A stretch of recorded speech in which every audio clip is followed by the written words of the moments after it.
একটা বাচ্চা আমাকে একদিন বলছিল যে ম্যাডাম নিউটনের 3টে গতিসূত্র মুখস্থ করতে করতে আমার প্রাণ ওষ্ঠাগত। আরে এই থিওরিগুলো মুখস্থ করার কি আছে, এই সূত্রগুলো বুঝে নিলেই তো হলো। আর বোঝার জন্য কি দরকার, স্কিল লাগবে। তো যাই হোক, আচ্ছা ভলেন্টিয়ারকে আমি ডেকে নিচ্ছি। এটাকে ফুটো করতে হবে, ঠিক আছে? দুটো জিনিস দেওয়া রয়েছে, কোনটা দিয়ে ফুটো করবে?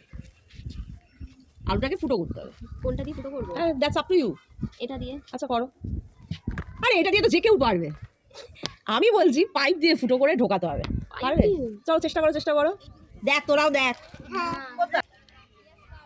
পারছি না। সারাদিন লেগে যাবে, তাও পারবি না।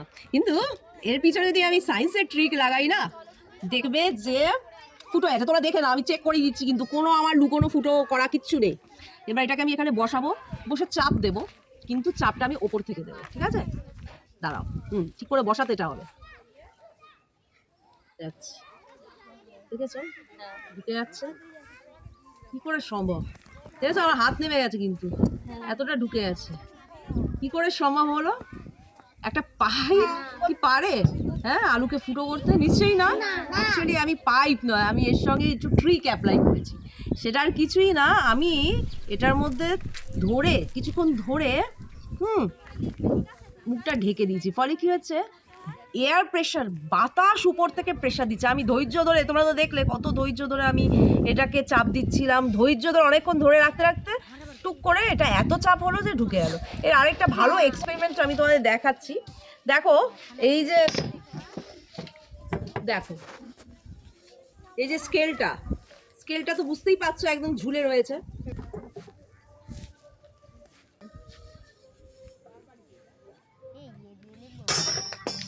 বললো তো? আচ্ছা কত ইঞ্চি দেখেছো? আচ্ছা এর উপরে এবার একটা পেপার চাপা, ঠিক 10 ইঞ্চিতেই রাখবি। স্কেলটা দেখ 10 ইঞ্চিতেই রাখা আছে। এইদিকে না, এইদিকে। হ্যাঁ 10 ইঞ্চিতে পড়লো। ঠিক আছে, হ্যাঁ 10এই আছে।